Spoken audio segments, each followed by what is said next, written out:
Είναι ταξίδι. Είναι ταξίδι.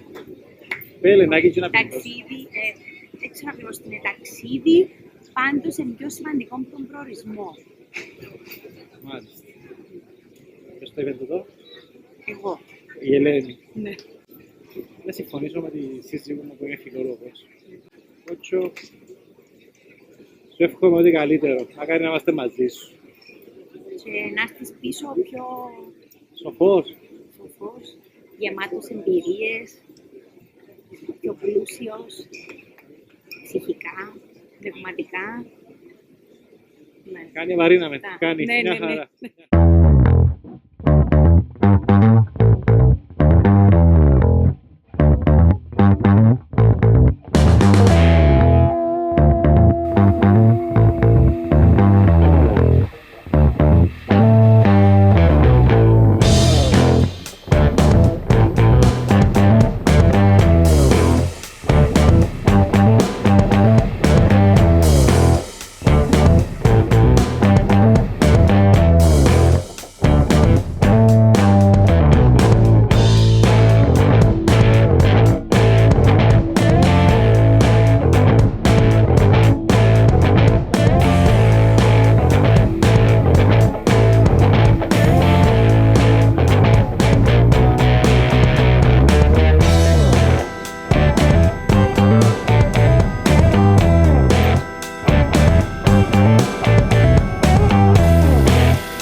Προχτές μπήκα Μολδαβία, εθκεύαζα διάφορα πράγματα για τη Μολδαβία.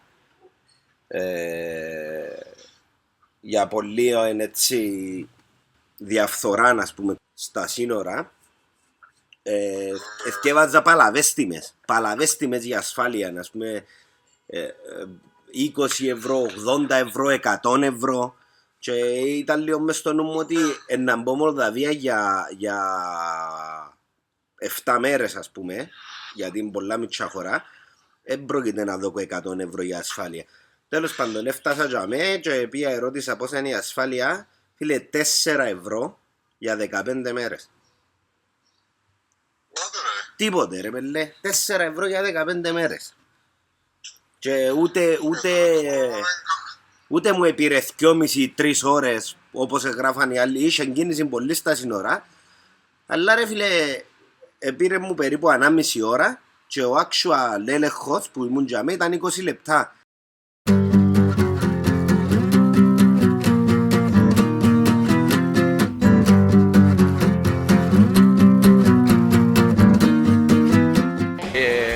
Είμαι με τον Σάσα σήμερα, τον Αλέξανδρο. Στο Κισινάου υπάρχει αυτή η αγορά στην οποία ο κάθε ένας μπορεί να έρθει και να πουλήσει πράγματα που δεν χρειάζεται και λέει ότι σε αυτή την αγορά μπορείς να βρεις τα πάντα αρκεί να ψάξεις, αρκεί να έχεις χρόνο.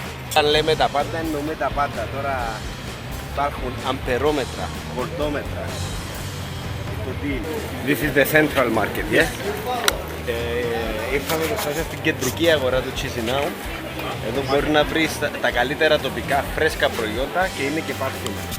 Στο κέντρο του Κισινάου υπάρχει το αρμένικο κημητήριο. Είναι πάρα πολύ μεγάλο και αυτό το κομμάτι είναι το κημητήριο του Δευτέρου Παγκοσμίου Πολέμου.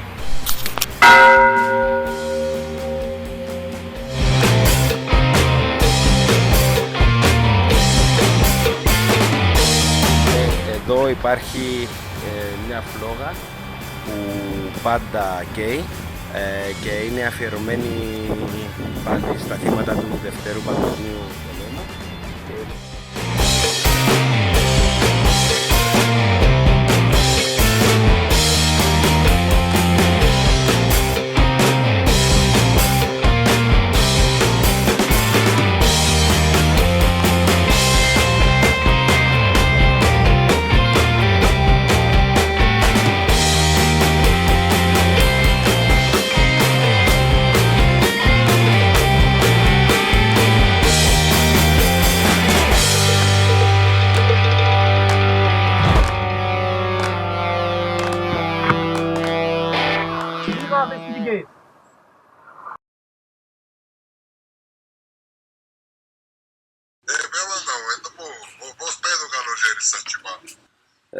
Θερμοκρασία δάμε τώρα πρέπει να είναι 25-26 βαθμούς.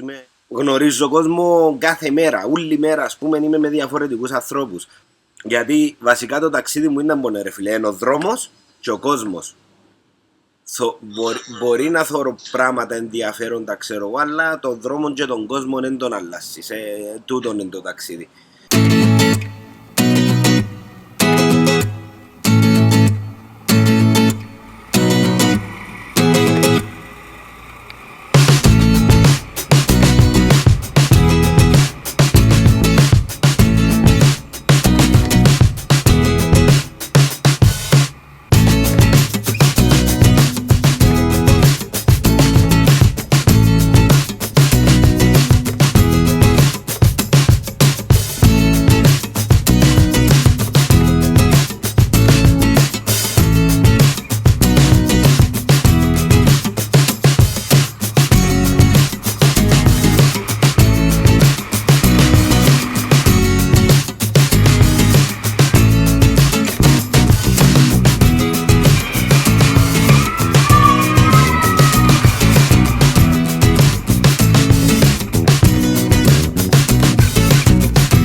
Στο Orhei και εδώ τα παιδιά, ο Σάσα και ο Μαξ λένε ότι ήταν ένα ποτάμι που ξεκίναγε από κάτω, πέρναγε, ερχόταν από εδώ και συνέχιζε και ακριβώς στη μέση εδώ που είναι το ύψωμα υπάρχει μια εκκλησία μέσα στη σπηλιά.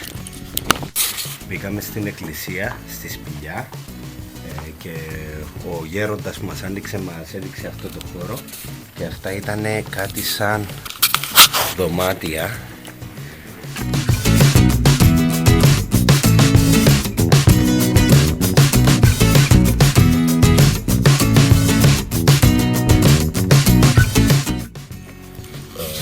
Μέσα μένει μόνο ένας γέροντας τώρα.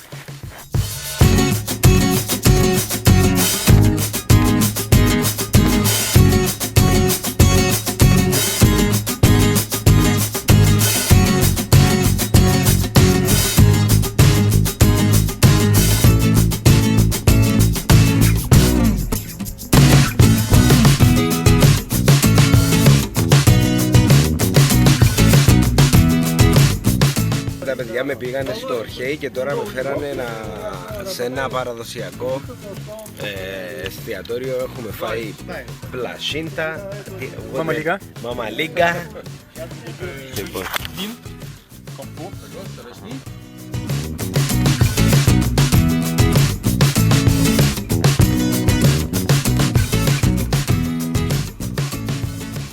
Το budget ρε φίλε πάει αρκετά καλά μπορώ να πω. Αν δεν είχα όλες τις αναποθηκές με τη μοτόρα ήταν να πιένει ακόμα καλύτερα. Απλά υπολογίζω ότι καδένα, σπρόκετς και λάστιχο να αλλάχτούν πολλά πιο μετά. Το λάστιχο που είχα μετά τη Βουλγαρία δεν έμεινε λάστιχο πας στη μοτόρα. Έχει λακκούβες 20 πόντους βάθος και δεν μια και θκιο. Μπορεί αυτά εσάς σημούν και έχει 15 και πρέπει να διαλέξεις την πιο ξεβαθή να μπεις μέσα ας πούμε, δεν έχει δρόμο να περάσεις.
Parli italiano? No, no, no. Russa? Rumena? English. No, no, no. So I have to go back. No, no. I have to.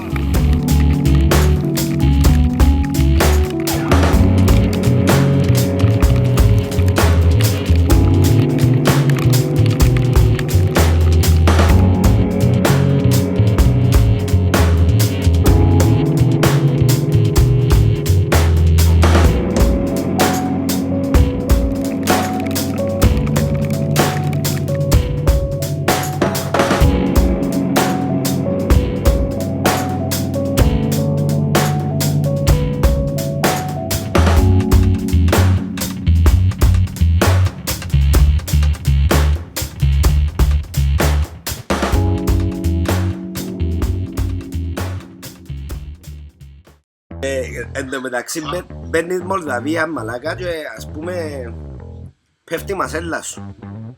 Ούλες μια και μια ρε μαλάκα, έτσι ομορφιά. Αγία μου. Μα που ήρθα στον παράδεισο, διέλα. Μια κουβέντα εχθές για δικά μας, δεν μου είναι. Ποιος σου είπε μια έτσι πράγμα?